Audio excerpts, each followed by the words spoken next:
y'all, this is my recap and review for Growing Up Hip Hop. This is season 6, episode 23. Yeah, it was alright. Opens up with Cree and Uncle Luke. They must be at like Caribbean Fest because you know they had on the bands. And she basically lying. I don't care what none of y'all said. Sis is lying. She was sitting down with her daddy, and she was basically Cree was embarrassed because she showed her ass. Like, there was no reason for you to fight. And mind y'all, someone had to let me know. I was calling calling Sequoia Sayora. I really thought that was her name. Y'all know I'm horrible with names. I really thought her name was Sayora.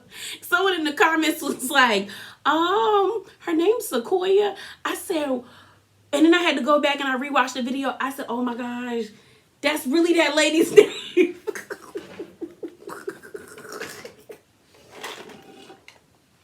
I'm so sorry. I was like, no, I don't think I said her name wrong. And I'm like, yo, her name is Sequoia. I was saying Sayora. I don't know where I got Sayora. I really don't. But it's Uncle Luke and Cree. And y'all, like I said, she's embarrassed. That's why she's lying. Like, you wouldn't lie if you were proud of what you did or you were accountable for what you did. She's going to use the whole thing, I blacked out. I'm so sick of people who are on reality TV who get into these really bad fights and then they say, oh, I blacked out. No, if you can really verbatim remember everything you did not black out. Like, and then she's trying to act like what Sequoia said to her triggered her. Yes, that could have triggered you, but no one knows that you're having fertility issues. That's your fault. Like, you jumped into a conversation that had nothing to do with you. And when the bullets hit you, now all of a sudden you're mad at the person who was coming at you, but you started with them first. Y'all literally antagonized her. Y'all were picking and making fun of her. And then when she stood up for herself, all of a sudden it's an issue. Like, she's the problem. No, you're just embarrassed. Like, you're embarrassed, and that's why you lied to your daddy. So then we see Brianna and Sequoia. And basically, Sequoia's saying the same thing. Like, she overacted, and, like, she really didn't have no beef with Angela. Mind you, y'all, this is the only part I'm going to have to get with Sequoia about. When you were introduced, when you had them red, like, boxer braids or whatever in your hair, sis, you came on with the energy that you had beef with Angela, or you wanted to have a sit down with Angela. And I understand you were using that to tie yourself to the show and to people on the show, but call a thing a thing. Like, you just didn't tell Savannah that, like, oh, she hung out with my baby daddy. You said that, but you had the energy behind that was very much like, oh, I got an issue with her and I need to sit down and talk with her. Like, you're trying to act like, oh, I just said I was uncomfortable. No, it was more to it than that. So, like, stop playing. Like, Sequoia was wrong for the way that she went with Tanise, because I do think, like, she put 20 on 10 and she misread the situation. I don't think she misread the situation. I do think Tanise was being slick, but because everyone thinks Tanise is, like, so sweet and so kind, no one perceived her slickness as being shade. But I also think Sequoia overreacted and put 20 on 10 where there didn't need to be any, and you made yourself look bad. But Brianna and her are, like, sitting down in the studio. They're hashing things out. She ends up calling Cree and Savannah the Grow sisters. Now, here's my thing. We know the Grow sisters have ties to colorism, so that didn't really help her conversation in the end when Cree brought that up, which I don't agree with Cree. But, like, the Grow sisters are blue-black. We know, and they are not the prettiest. So we know that that's, like, you were calling them ugly. That wasn't nice, Sequoia. All of y'all, nobody on this cast is ugly. Even the dudes are okay. Like, no one is just, like, a foot in the face. Like, nobody is. So I didn't like that. But she wants to amend everything because all their parents are, like, friends. Like, all of them have, like, all their parents work together, have been friends or have had dealings with each other since the 80s and the 90s. So they want to, like, she wants to make amends, which she should. So then we see Sam and Eric. And mind y'all, I had to take some notes because we have talked about this said altercation that happened on the New York Strip, on the Las Vegas Strip, and it keeps changing. Tyran had something different to say. Egypt's had something different to say, and now we getting it from Sam, who's actually in the altercation. So Eric says Sam kind of views him as like a brother, and I can see that. Sam seems really comfortable around Eric, so Eric wanted to check on him about the whole case situation. So this is what they saying, y'all. So Sam is like, they knew who he was, but he didn't know who they were. He was like, they came up to him and they said, F you, you light-skinned ass gay, the N-word. And then he was like, all the dudes were like New York security. So it was weird. I was like, what do you mean New York security? But he said they were New York security and they had guns. He said he saw his friend getting jumped and it was 6-on-1. Then he said he was looking and then he turned the other way and then they all start running after him. He said he was like, we all got guns. So I guess he showed his, like he like showed his weapon, or like they showed theirs, whatever. But he said he knew they had guns. He was like, I never shot at anyone. I never pulled the gun out on anybody and held it towards them. I guess he just showed it to them. He said, then they commenced to beat they jumped him. And he's looking at 15 years for 4 counts. And I was like, 15 years for 4 counts? That sounds like some felony charges, not misdemeanors. He said Egypt had her back turned. So I'm like, so did Egypt? So that's the thing. That's one part of the story that doesn't make sense. Because Egypt did say that they were trying to jump him. But when we heard Tyran's story, Tyran said that they were trying to fight his friend. So how did Sam get involved in the fight with his friend? Then they said Egypt ran up, but Sam is saying Egypt had her back turned and she didn't see nothing. And I guess he's trying to protect her. But y'all done said she ran up and punched somebody in the face. And she even confirmed that she ran up and punched somebody in the face, even though she was in and out of consciousness because she was drunk. So then Eric, I was happy Eric was giving him like the real like news. Eric said though, because Eric went to jail for a year, and he said the worst thing about going to jail for a year is that he wasn't in his kid's life. And he was like, they lied to them in the beginning, saying that he was in China somewhere on tour. And I was like, I know that was a bold-faced lie. And eventually he ended up having to tell his kids the truth. And he said he never wants to be in that situation where he can't see his kids. Because I guess he, like, since they lied, the kids never went to visit him. And he was like, I don't want to ever not have time with my kids. And we know Sam, I think, has 2 or 3 kids. So Eric is like, what about your kids? What about Egypt? And he's just kind of like, you know, I know my kids are going to be okay. But all I know is, like, if I go away, Egypt needs to be like, you know, she don't need to worry about me. She need to do what she here to do. So then we see TT, Vanessa, Brianna, and Sequoia. They're all meeting up to do Brianna's essential oils. You know, Brianna has her own collection. And TT and Vanessa didn't know that Sequoia were coming. But they wanted, like, Sequoia wanted to hash out her things with Vanessa. Because we all know Vanessa's attached to the Simmons because she is a Simmons. And Sequoia basically was like, I didn't know Denise. I didn't know she was pregnant either. Because if I would have known she was pregnant, she was like, this would have never went off that way. And she basically said that Cree and Savannah bullied her.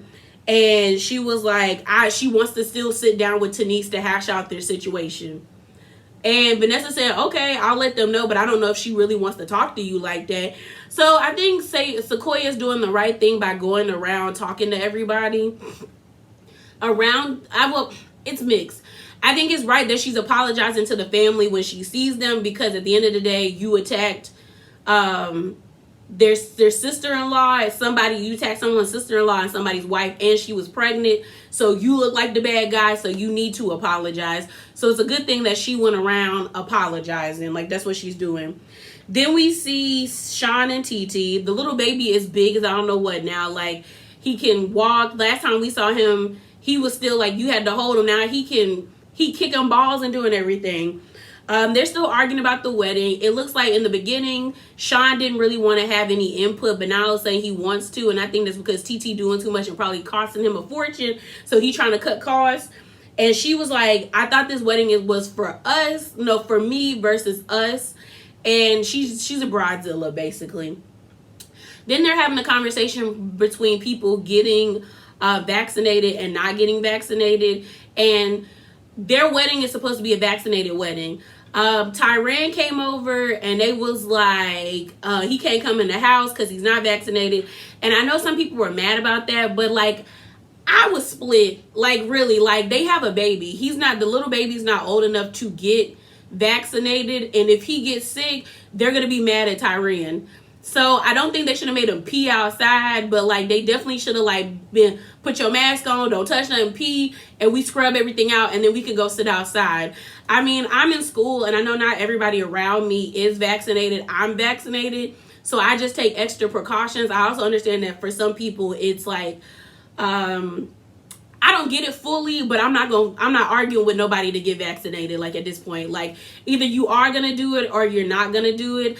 I just feel like we've been taking vaccines since like elementary school. That's why we don't even have polio is because everybody gets vaccinated as a child. And that's like one of the diseases that we have fully eradicated. But some kids are still getting polio because you have some parents who are anti-vaxxers, and then their child ends up getting sick and dying, and then they're mad at the medical system when the medical system gave you a solution, which was get your child vaccinated.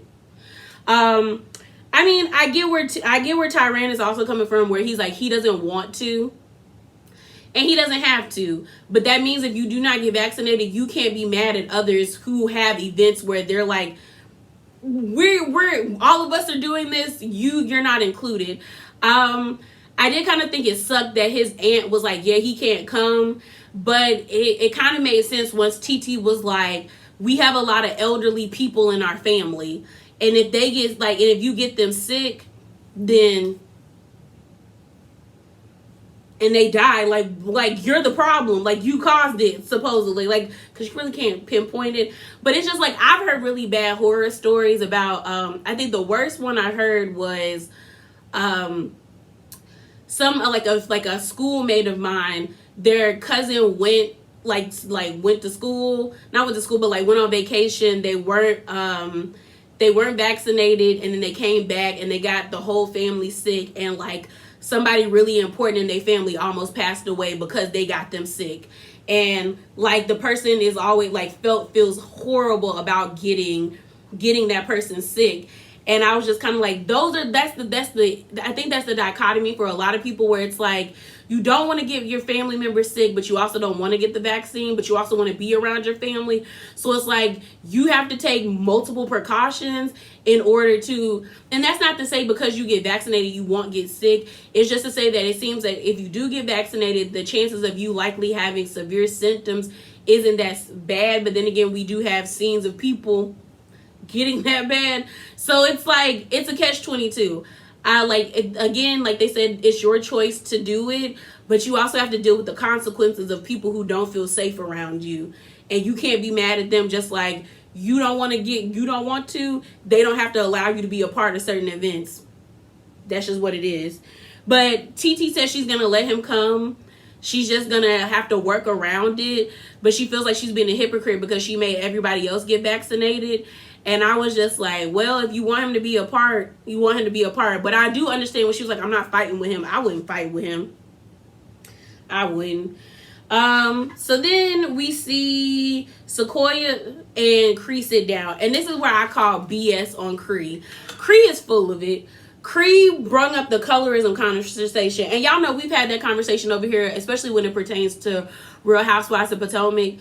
But this conversation about, because Sequoia called herself pretty and said that they were hating on her because she was pretty. Colorism has nothing to do with it. Y'all had an issue with her, and y'all didn't have a reason to have an issue with her. So in her mind, she immediately went to like, oh, y'all are hating because I'm pretty. And like, where did, like, you, like, that whole, the colorism thing didn't make sense. Because Cree was, so they sit down, and we're going to get to, so they sit down, and Cree was like, that's not me. I'm not a violent person.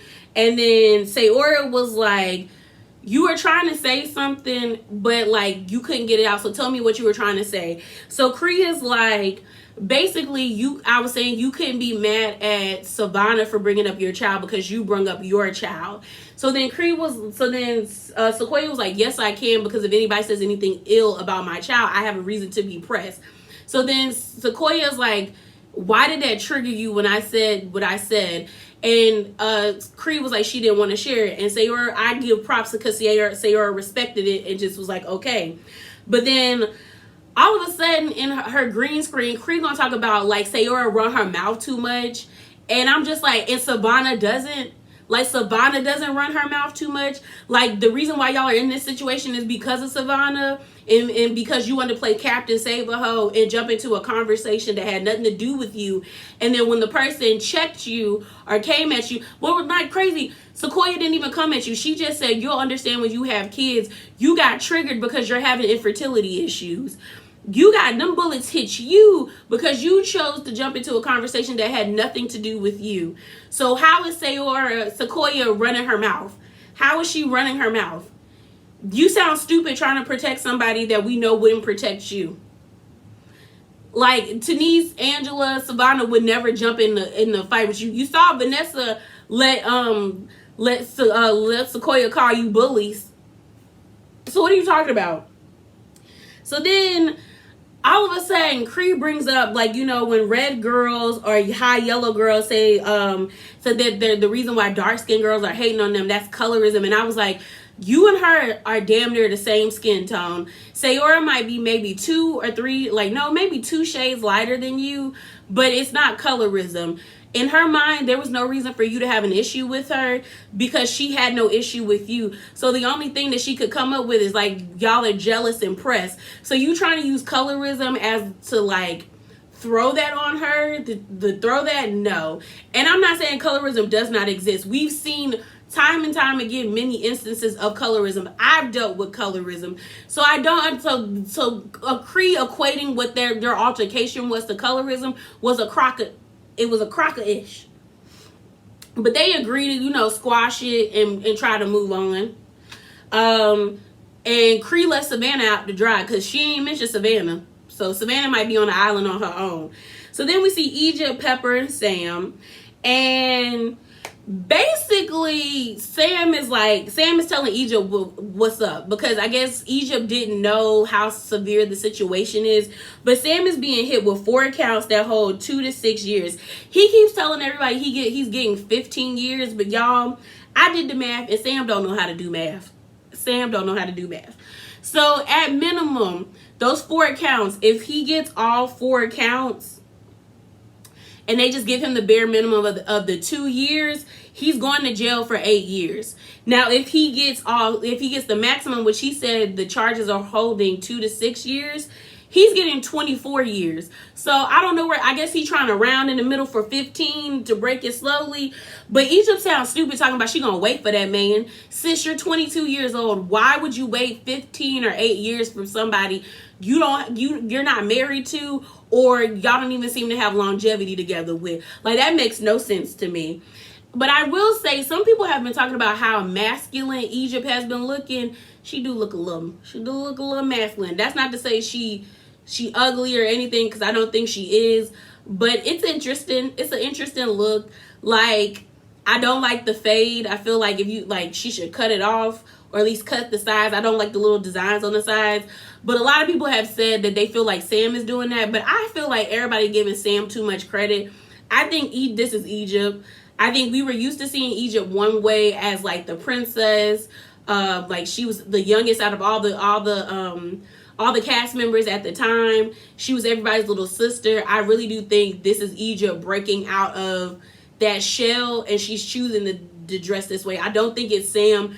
And Sam might be encouraging her to take things further, because it seems like Egypt always needs a push. But I think Egypt's style choice is Egypt. Like, I don't think it's Sam trying to, like, you know, toughen her up, like mask her up, basically. But that's basically what it, like that was it. Like, basically Pepper told them, like, I told y'all to, like, stop going out. It sounds like Pepper had been telling them, like, stop going out and getting drunk. Like, y'all know people don't like y'all, and hey, there's a target on your back, and y'all just made it worse. But yeah, I think it's stupid if Egypt really is going to wait for him. I'm wondering if he even is going to get jail time. Supposedly they trying to say he's getting charged with assault with a deadly weapon. But he said he didn't use it. So hopefully if he really didn't use his weapon and they really were the ones that were attacked, he gets off and he can get a new lawyer. But yeah, that's a lot. That's a lot. So, keep your head up, Sam. Keep your head up. Cause you go to jail, it's it's a wrap. It is kind of weird that he's trying to take like this good guy role, talking about telling Pep to tell Egypt, like, if I do go to jail, like, make sure she becomes the best she can be. And I was like, that's her mom. I think she's already has that mindset. But I feel like he's trying to, like, I don't know, maybe he has, like, this situation has humbled him. Because, I mean, when your freedom is in jeopardy, a lot of things come into perspective for you. But yeah, y'all, that's it. That's all. Remember to be bravely authentic. Drop down in the comments below what y'all think. Y'all think Sam gonna get locked up? I don't think so, but I could be wrong. Mainly, you know what? If this is a first time offense, he might get probation. Let's hope that's all he get. But yeah, y'all, I'm out. Deuce.